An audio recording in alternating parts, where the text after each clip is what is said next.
De pestifera doctrina retahentium homines a religionis ingressa, which could be loosely translated, all about the pestilential doctrine put forward by retrogrades who wish to drag us all back into the Dark Ages.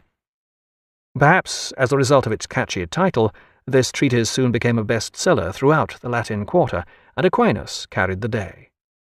In 1272, Aquinas returned to Italy and took up a teaching post at his alma mater in Naples.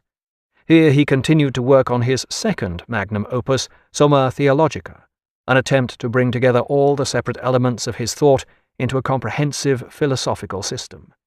This system was intended to include all the moral, intellectual, and theological thought of the Catholic Church.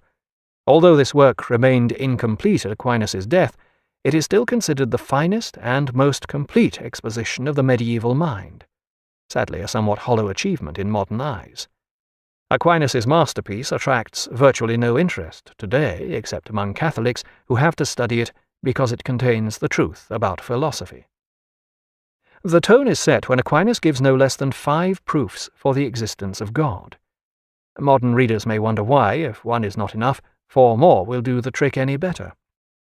Other topics which have ensured Aquinas' masterpiece the slimmest chance of entering the bestseller lists include discussions of the following: what the world will be like after judgment, whether weakness, ignorance, malice, and lust are the result of sin, and whether the movement of the heavenly bodies will cease after Judgment Day.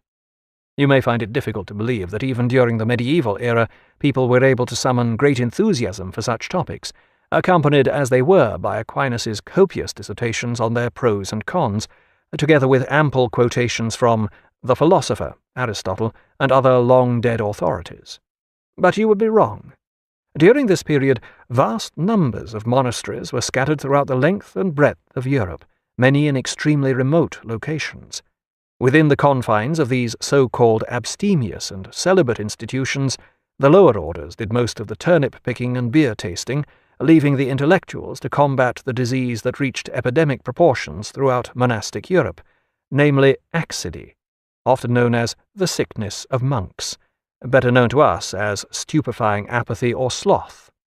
Under such circumstances, Aquinas' long and earnest discussions on whether the body is commanded by the soul in irrational animals, the bodily condition and identity of those who rise again after death, and whether we should love our body out of charity, must indeed have proved riveting topics. Fortunately, Aquinas was interested in writing something more than Christianity's answer to the Talmud. Amidst all the rabbinical nitpicking, there are passages which reveal a mind in a class of its own, whose thought is way ahead of its time. Take, for instance, Aquinas' discussion of whether pain or sorrow is assuaged by every pleasure. He begins by quoting the philosopher. Sorrow is driven out by pleasure, either by a contrary pleasure or by any other, as long as it is intense.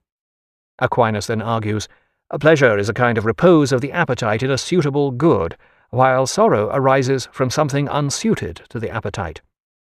He concludes, in a passage whose slightly outdated approach should not be allowed to obscure its insight, a person can find himself filled with sadness when he takes part in some pleasant activity which he used to share with a friend who is now absent or dead. Under such circumstances, there are 2 causes within him which produce contradictory effects. The thought of his friend's absence causes sorrow to well up in him. On the other hand, his life in the immediate present, participating in pleasant activity, is a cause of pleasure. Each of these causes in some way modifies the other, but our perception of the present is stronger than our memory of the past. Also, our love of self is more persistent than our love for another. Thus, in the end, our pleasure drives out our sorrow. Here, Aquinas reveals psychological acumen while miraculously remaining within an orthodox religious standpoint, which also agrees with his Aristotelian philosophy. Writing insightful psychology is difficult enough, especially in the language of a pre-psychological era. Writing psychology, which is at the same time also theology and philosophy, is a major intellectual juggling trick. This brings us to Aquinas' moral philosophy. Once again he adopts the common-sense Aristotelian approach. Aristotle and Aquinas saw human happiness as the goal of all in this life. Sailing through life with this attitude may carry one perilously close to the reefs of unorthodoxy and even heresy, though Aquinas had sufficient skill and psychological acumen to disguise this awkward fact. The aim of moral philosophy was to delineate how this happiness could be achieved in a moral fashion for the individual, the family, and society. Such happiness, said Aquinas, was achieved by way of the natural law which was discovered by reason. This natural law could also be rejected, thus making immoral behavior irrational and unnatural. As we have already seen, unreasonable behavior is usually adopted for selfish reasons when we have a mistaken, short-sighted idea of happiness, for example, murder, greed, or sloth.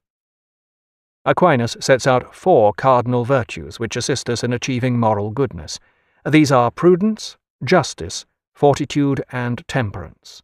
Of these, the major virtue is prudence.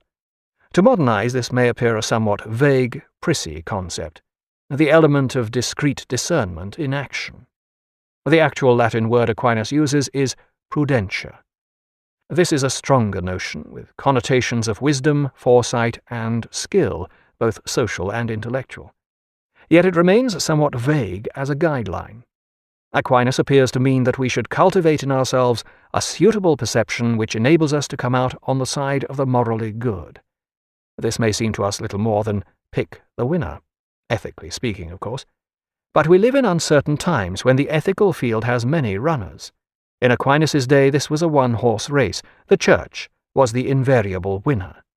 The vagueness in his concept of prudence simply allowed for slight shifts in the Church's position on moral matters. For more than a year, Aquinas continued lecturing at the University of Naples, working on his Summa Theologica and overworking on his usual prolific production of treatises, commentaries, sermons, works of exegesis, and the like. Then, in the autumn of 1273, while working late one night in his cell, he had a mystical experience. In the midst of this, he saw a vision of the truth and the joy of life everlasting. Afterward he gave up writing and became more solitary, explaining that all his intellectual arguments now seemed like mere chaff in the wind. As winter drew on, he became ill.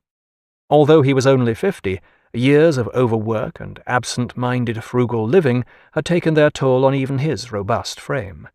Aquinas now had only a few months to live.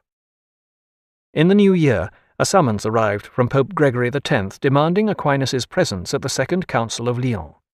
This had been called in yet another attempt to heal the doctrinal rift between the Roman and the Byzantine churches. Aquinas was needed to explain the finer points of how their irreconcilable differences could still theoretically be overcome. Heedless of his illness, Aquinas set off on the 600-mile journey, which he was never to complete. By now he was barely aware of his surroundings. But as he journeyed north on the road from Naples, he found himself dimly recognizing the landscape around Aquino. On the hill across the valley, above the village of Roccasecca, he made out the familiar silhouette of the castle, where he was born in 1225. Afterward. The philosophy of St. Thomas Aquinas, later known as Thomism, was quickly adopted wholesale by the Church. His works were consulted on doctrinal problems, and his philosophy became the ultimate intellectual authority. The Pope, of course, remained the ultimate actual authority, but his decrees usually had little intellectual content. This had a stifling effect on philosophical thought, which was reduced to mere quibblings about what Aristotle and Aquinas had actually meant. Commentary and exegesis were the order of the day, and original philosophy remained stone dead.